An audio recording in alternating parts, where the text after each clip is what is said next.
بسم اللہ الرحمن الرحیم۔ دو بچوں نے ہمارے سامنے قرآن پاک کا آخری سبق سنایا ہے۔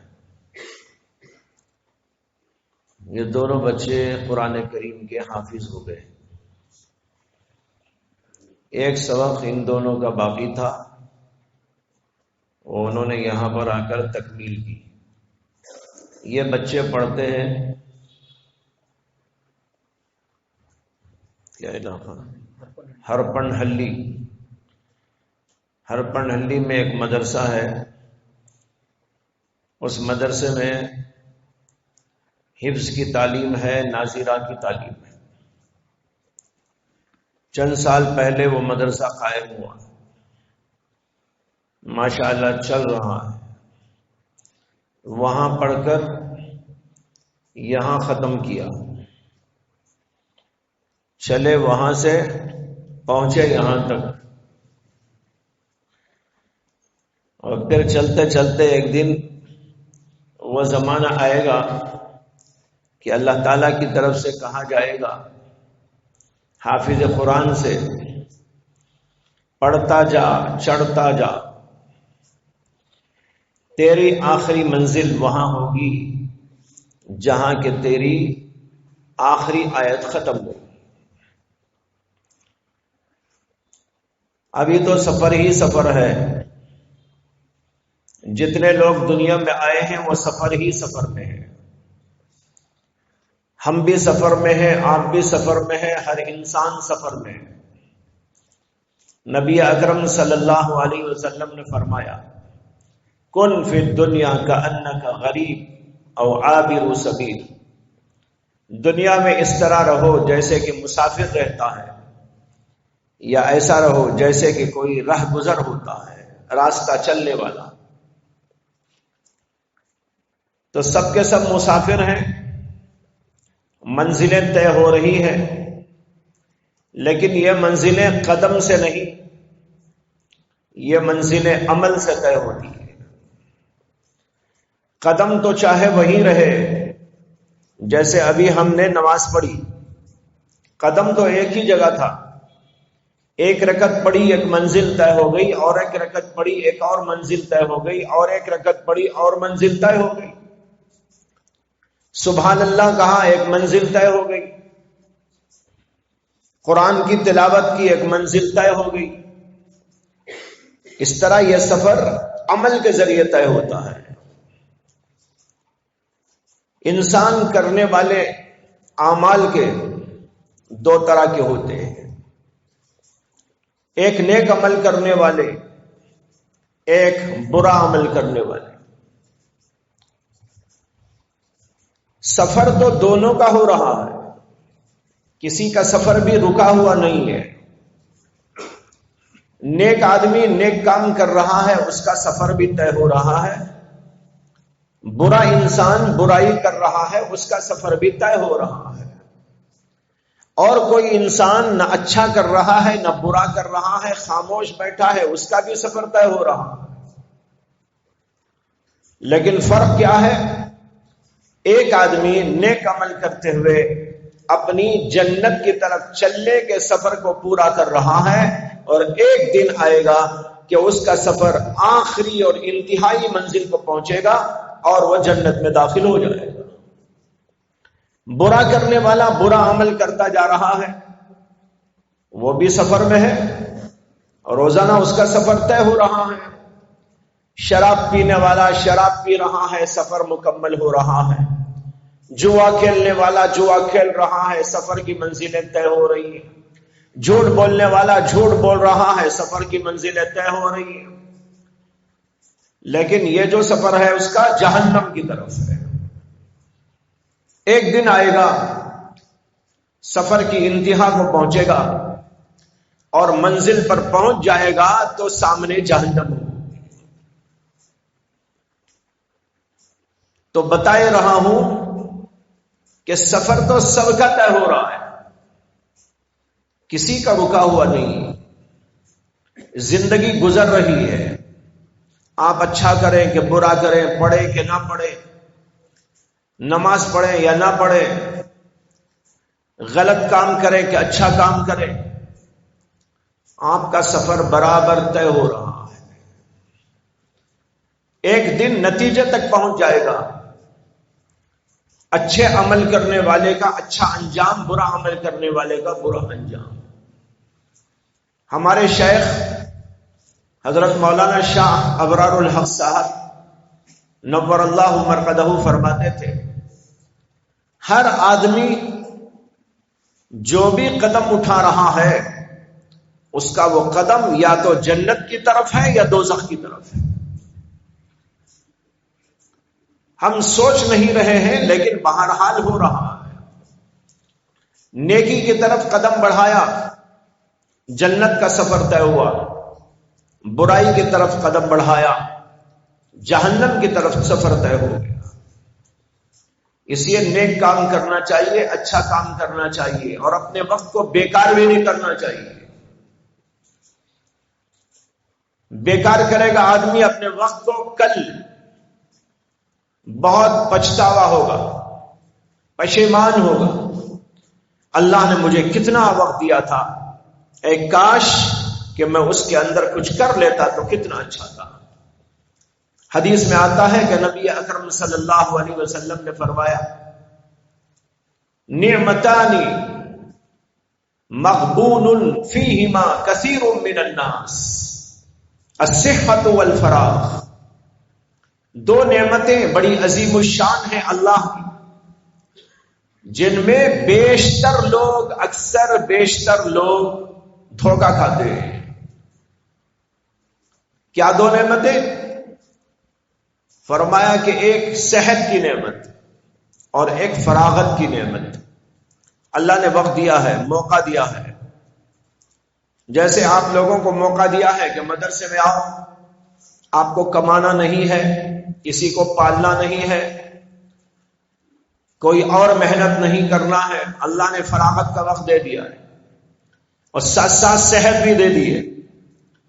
کھانا ہضم ہو رہا ہے، نظر آ رہا ہے، کانوں کو سنائی دے رہا ہے، قدموں میں طاقت ہے، قوت ہے، جسم پورا کام کاج کرنے کے قابل ہے، صحت ہے۔ اب اس صحت اور فرصت کی نعمت کو غنیمت سمجھتے ہوئے حفظ کرنے والا حفظ کر لے۔ اب دیکھو یہ دو بچے فارغ ہو گئے، انہوں نے محنت نہ کی ہوتی تو کہاں سے فارغ ہوتے؟ اسی طرح جو عالم بننا چاہتا ہے وہ اسی صحت کی نعمت کو لگا کر اور فرصت کی نعمت کو لگا کر عالم بن جاتا ہے۔ اگر یہاں پر ذرا بھی دھوکہ کھا گیا، دھوکہ کیا ہے؟ ارے بھائی پھر دیکھیں گے، کل دیکھیں گے، پرسوں دیکھیں گے۔ حدیث میں آتا ہے کہ یہ لو لو اگر مگر جو ہوتا ہے، یہ شیطان کے دروازوں میں سے ایک دروازہ ہے۔ اگر ایسا ہو گیا تو دیکھیں گے، کل دیکھ لیں گے، پرسوں دیکھ لیں گے، صبح دیکھ لیں گے، شام دیکھ لیں گے۔ یہ صبح شام شام صبح کرتے کرتے کرتے ایک دن زندگی لاسٹ ہو جائے گی، آخری انتہائی منزل کو پہنچ جائے گی۔ تب ہاں ہاں کرتا رہ جائے گا آدمی اور کچھ نہیں کر پائے گا۔ تو اللہ نے نعمت دی ہے صحت کی، نعمت دی ہے فرصت کی، اب کام میں لگنا ہے اور اس کو اجاڑنا نہیں ہے، بیکار نہیں کرنا ہے۔ حفظ قرآن بہت بڑی اللہ کی نعمت ہے۔ بہت سارے بچے حافظ قرآن ہونے کے لیے مدارس میں آتے ہیں، لیکن مدرسے والوں کی ایک کوتاہی یہ ہے، اور مدرسے والوں کو تبلیغی جماعت والوں سے سیکھنا چاہیے۔ کوتاہی یہ ہے کہ ان کو فضیلت کا سبق نہیں پڑھاتے۔ حفظ کے فضائل کیا ہیں، قرآن پڑھنے کے فضائل کیا ہیں، عالم بننے کے فضائل کیا ہیں، بچے کو معلوم ہی نہیں ہوتا، آتے ہی اس کو بٹھا دیا۔ لیکن تبلیغی جماعت میں کیا ہوتا ہے، پہلے اسے فضیلتیں بتاتے ہیں، فضیلتیں سن کر وہ فضیلتیں اندر ہی اندر کام کرنا شروع کر دیتی ہے. آٹومیٹک نماز نہیں پڑھنے والا آٹومیٹک نمازی ہو جاتا ہے. ذکر نہیں کرنے والا آٹومیٹک ذکر کرنا شروع کر دیتا ہے. ہوتا ہے کہ نہیں ہوتا؟ کیسا ہوتا ہے؟ فضیلتوں کو سننے اور فضیلتوں کے اوپر غور کرنے کے نتیجے میں. اس لیے یہ بھی ضروری ہے کہ اساتذہ حفظ خاص طور پر سب سے پہلے اس کی فضیلتیں بچے کو پڑھائیں، سکھائیں، سمجھائیں. میں نے ایک چھوٹی سی کتاب لکھی تھی، نزہۃ الفہوم فی حفظ القرآن والعلوم. اس کے اندر اس کے فضائل اسی لیے جمع کر دیے تاکہ طالب علم پہلے اس کو پڑھ لے. کیا کیا فضیلتیں ہیں، کیا کیا فضیلتیں. ایک فضیلت حافظ قرآن کی یہ ہے کہ نبی اکرم صلی اللہ علیہ وسلم نے فرمایا کہ حافظ قرآن کے والدین کو اللہ تبارک و تعالی قیامت کے دن ایک ایسا تاج پہنائیں گے کہ اس کی روشنی اس قدر تیز ہوگی جیسے سمجھو کہ تمہارے گھروں میں سورج لا کے ٹانگ دیا گیا. اگر سورج کو یہاں لگا دیں گے تو کیسا چمک، کیسی چمک، کیسی روشنی. اللہ کے نبی کہتے ہیں حافظ قرآن کے والدین کو ایسا تاج پہنایا جائے گا. اور اس کے بعد میں فرمایا کہ جب حافظ قرآن کے والدین کے ساتھ یہ سلوک ہوگا تو خود غور کر لینا کہ حافظ قرآن کے ساتھ اللہ کا کیا معاملہ ہوگا. کتنی بڑی فضیلت ہے. دوسری اہم ترین فضیلت اس کی یہ ہے کہ حافظ قرآن اللہ کے دربار میں جہنمیوں کے سلسلے میں سفارش کر سکے گا. جو اس کے خاندان کے 10 ایسے آدمی جن کے اوپر جہنم واجب ہو گئی، یعنی ان کا عمل، ان کا کردار اتنا غلط تھا کہ اس کا حساب کتاب ہونے کے بعد ان کو جہنم میں جانا طے کر دیا گیا. ایسے 10 آدمیوں کے بارے میں یہ حافظ قرآن اللہ سے اگر کہہ دے اے میرے اللہ، یہ میرا فلاں رشتہ دار ہے، برا عمل کرتا رہا، جہنم میں جانے والا ہے، میں آپ سے گزارش کرتا ہوں، اس کے حق میں سفارش کرتا ہوں، اس کو جنت میں داخل کر دیجیے. 10 ایسے لوگوں کی سفارش حافظ قرآن کی اللہ کے دربار میں چل جائے گی. بتاؤ کوئی معمولی فضیلت ہے؟ کتنی عظیم الشان فضیلت ہے. تو ایسی بہت ساری فضیلتیں. ان بچوں کو پہلے وہ فضیلتیں ذہن میں ڈال دیں تو ان کے لیے حفظ قرآن بہت آسان ہو جائے گا. تو بہرحال بتانا یہ ہے کہ زمانے کو غنیمت سمجھو، اپنی زندگی کو غنیمت سمجھو، جو کچھ ہو سکتا ہے کر لو.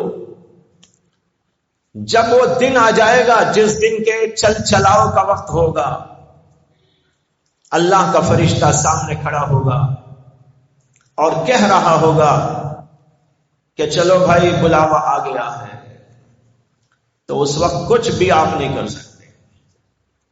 نہ بادشاہوں کو چھوڑا، نہ اچھوں کو چھوڑا، نہ بروں کو چھوڑا، نہ مالداروں کو چھوڑا، نہ طاقت والوں کو چھوڑا، کسی کو بھی اس میں نہیں چھوڑا. جب وہ آئے گا تو سب کو لے کے جائے گا. اس دن سے پہلے تیاری کر لینا چاہیے. ان تیاریوں میں یہ علم کی تیاری بھی ہے، اس کے علاوہ بھی تیاریاں ہیں جو روزانہ میں کہتا رہتا ہوں. اپنے آپ کو نیک بنانا، اچھا بنانا، کمال والا بنانا، صفات والا بنانا، اخلاق والا بنانا، کردار والا بنانا. پڑھنا بھی ہے اور گننا بھی ہے.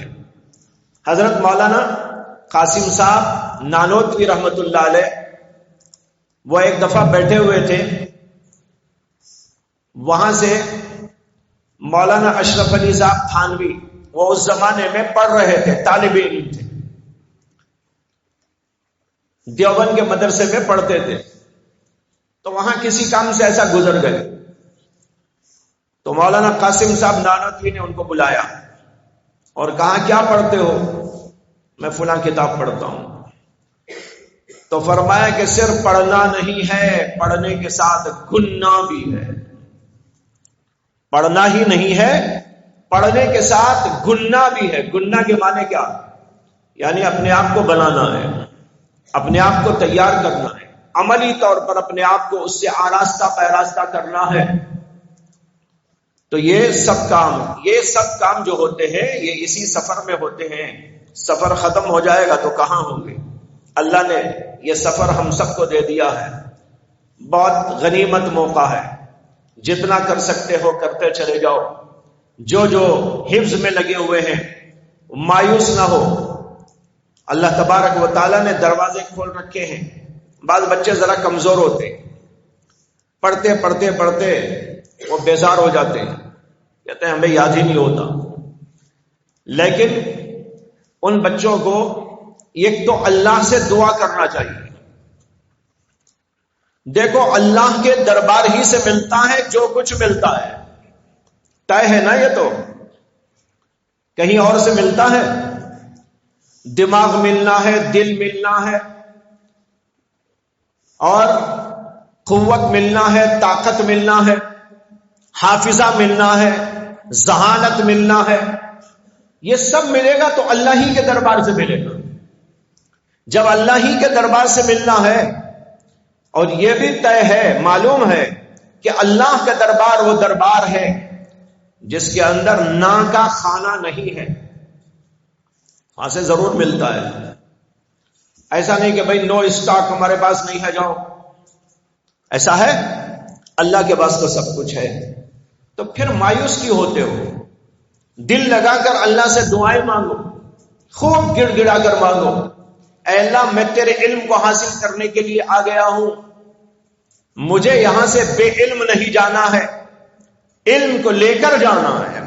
اے اللہ میرے لیے دروازے کھول دے. اے اللہ میرا دماغ کھول دے. اے اللہ میرا دل کھول دے. اے اللہ میرا سینہ کھول دے. اے اللہ اس علم کو میرے سینے میں ڈال دے. رو رو کر گڑ گڑا کر اللہ سے ایسا مانگو جیسے کہ بچے اپنے باپ سے اور اپنی ماں سے چمٹ چمٹ کر لپٹ لپٹ کر مانگتے. حضرت مولانا شاہ ابرار الحق صاحب نور اللہ مرقدہ فرمایا کرتے تھے کہ اللہ سے مانگنا ہے تو بچوں سے سیکھو کہ اللہ سے کیسا مانگتے ہیں. بچے جیسے مانگتے ہیں ماں سے باپ سے کیسا لگ لپٹ کر مانگتے ہیں، گڑ گڑا کر مانگتے ہیں، رو رو کر مانگتے ہیں. ایک بزرگ نے کہا ہے کہ جب انسان دنیا میں آیا تو اسے کچھ نہیں معلوم تھا، ایک چیز معلوم تھی، وہ رونا. جب بچہ پیدا ہوتا ہے تو کیا کرتا ہے؟ آگے ہنستا ہے. اگر کوئی بچہ خدا نہ خواستہ آتے ہی ماں کے پیٹ سے ہنسنے لگے، ساری دنیا پریشان ہو جائے گی. ڈاکٹروں کے پاس لے کے پھریں گے، ارے بچے کو پتہ نہیں کیا ہو گیا، دماغ خراب ہو گیا. اس لیے کہ اس وقت اسے ہنسنا نہیں ہے، اسے تو رونا ہی ہے. اور نہیں روئے گا تب بھی ڈاکٹر پریشان ہو جاتے ہیں، ارے بچہ کیوں نہیں روتا. اسی لیے ذرا اسے مارتے بھی ہیں رلانے کے لیے. ایسا بھی دیکھا ہے، بعض بچے پیدا ہوئے روئے نہیں تو ڈاکٹر اسے اچھا مارتے ہیں، نرسیں مارتی ہیں. جب وہ روتا ہے تسلی ہو جاتی ہے، ماشاءاللہ بچہ بہت اچھا ہے. معلوم ہوا رونا بہت قیمتی چیز ہے. جب بچہ دنیا میں آتا ہے تو روتے ہوئے آتا ہے، اور پھر اس کے بعد جب بھی اسے کچھ ضرورت پڑتی ہے صرف روتا ہے. بھوک لگتی ہے کیا کرتا ہے؟ روتا ہے. درد ہو رہا ہے تو کیا کرتا ہے؟ روتا ہے. بخار آ جائے تو کیا کرتا ہے؟ روتا ہے. رونے کو دیکھ کر ماں سمجھ جاتی ہے بھوک لگ رہی ہے، فلاں جگہ درد ہو رہا ہے، بخار چڑھا ہوا ہے، فلاں چیز ہے. وہ سمجھ کر ماں اسے دیکھتی رہتی ہے، پالتی رہتی ہے. بزرگ کہتے ہیں کہ جیسے انسان دنیا میں آیا تو رونا سیکھ کے آیا، اور رونے ہی کے ذریعے سارے کام چلاتا ہے. اسی طرح اس رونے کو آخری دم تک سیکھے رکھو، اور اللہ کے دربار میں روتے رہو، تمہارے سارے کام بنتے چلے جائیں گے. سمجھ میں آئی نا بات؟ تو رونا سیکھ لو. ایک کچھ سیکھو کہ نہ سیکھو، رونا سیکھ لو اور گڑ گڑا کر اللہ سے مانگو.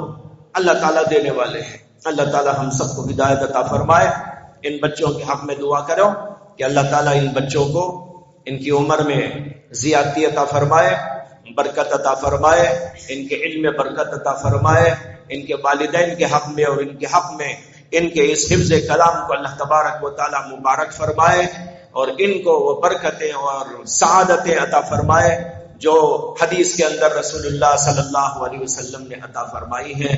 وآخر دعوانا الحمدللہ رب العالمین۔